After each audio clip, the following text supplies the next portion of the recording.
Next up, we got Richard Arbizo. He says, where does Roman fit in?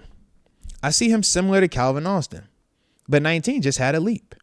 With GP, Calvin Austin, and a must-get wide receiver, whether it be wide receiver 1B or a wide receiver 2, along with maybe a tall, fast, deep threat. To me, I think the tall, fast, deep threat is your wide receiver 1B or your wide receiver 2. So I think that we can kind of talk about it as if those are two separate entities, or we can kind of look at it how I'm looking at it, and I'm saying that's my DK Metcalf. That's my Teteroy McMillan. That's my Emeka Abuka. That's my Matthew Golden, right? That's how I look at that big, tall, down the grass wide receiver 1B or high end 2. That's kind of how I see that. So to me, Roman Wilson will fit in very similar to, just that role of fourth receiver. You compete for that spot because we're still going to bring something in. I think we might mess around and draft 2 wide receivers just based off of it, depending on how we handle free agency with the wide receiver market. If we're not major players there getting something out of that, we will draft 2 of these wide receivers very easily because you have to add to that room, let alone the fact that Van Jefferson was your second, third, option in that room, and he's hitting the market. So you're going to have to upgrade that. So to me, those are some of the guys that, that I look at to offset that. But I think Roman Wilson, like I said, as your fourth guy, that's the guy that gets to compete. But he's also the guy that I look at very similar to Calvin Austin last year. Man, Calvin missed his whole first year because of injury, right? Came back that second year, and it was like, all right, you showed some stuff. It looked good. Then it was like, yeah, we drafted. Who? Roman Wilson. It was like, all right. Roman just got hurt. Roman was supposed to be pushing Calvin, though, because it's like, yo, we want to keep this thing going. We're trying to add to that room. And he was supposed to be a guy that we were talking about as maybe your wide receiver 2 type, right? Okay, you got hurt. You missed all your first year. So now let's see. Now you got the reports about, him picking up the offense. For fans, that's surprising. That's so alarming. And dare I say it's damning. Ooh, he couldn't pick up the offense. Anybody that's played at that level is not surprised by that. I would be more surprised if they lied and said he did pick up the offense, because when was he going to have time? It's more than just sit in a classroom, talk X's and O's. It's more than just watch some film, circle where you would go with the football or where you would run your route. It's more than just, all right, let's do a walkthrough. All right, let me walk to the right spots. Let me show you I can do this.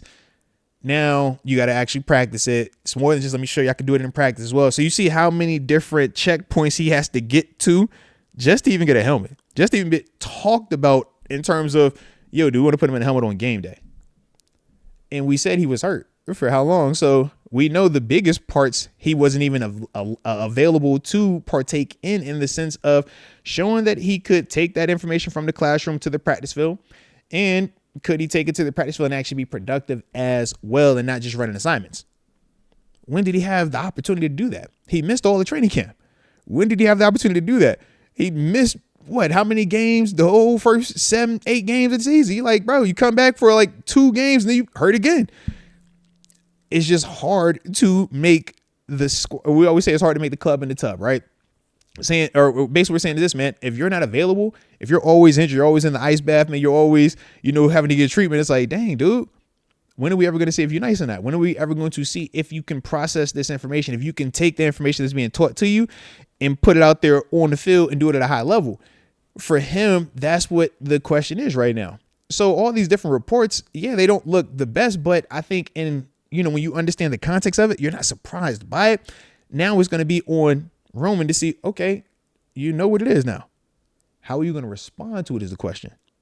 Whatever, might have happened to cause your injuries, right? Whether it was because you're coming off of a national championship, your off-season preparation and training wasn't as good as it should be, so it opened you up to some soft tissue injuries, and now it hurts your first year in the league. Okay. What got you to being a high-end draft pick? What were all the things that helped you become a national champion at Michigan? All right, well, go right back into that bag because, man, NFL football is no different than college football from the mentality standpoint.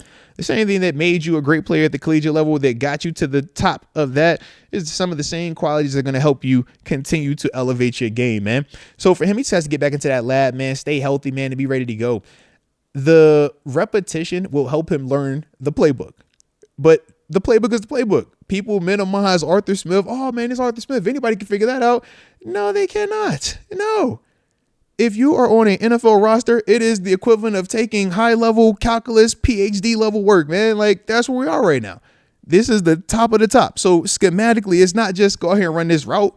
No, it's you're running this route, or this route based on this, or this. And he needs to know that he sees the same thing. It's a lot of variables, and that's just for one simple route, not even a play. We're not even talking about motion, change shift, anything like that. So that's the part where, yeah, it does take time for players to learn it. And that's why you have the all season set up the way that it is. OTAs phase 1, classroom. OTAs phase 2, classroom plus a little bit of on the grass. OTA phase 3, you actually practicing. Mini camps, training camps. So you can keep seeing it, keep hearing it, keep seeing it, keep hearing it. And then it hits to the point where now you're doing it at full speed. So that's stuff, like I said, man, for Roman, he's just in the heart of that right now. But I'm interested to see, man, how he responds. What does the redemption arc look like? So we shall see with the homie Roman Wilson, man. But shout out to Roman, though, man. And like I said, man, if y'all digging what we are on today, hit that like button one time for the culture. And don't forget to subscribe either if you are new to the channel. And yes, Jay Frill, that you hit him with the welcome to the NFL, baby. Welcome to the NFL. Hey, it's cutthroat, it's fast paced. And you hear all these receivers we're talking about, right? So the flip side is, how long do you wait on receivers that haven't shown you production just yet? You give them 1 year before you go draft another guy? Do you give them 2 years before you go draft another guy? Is it 3 years before you go draft another guy?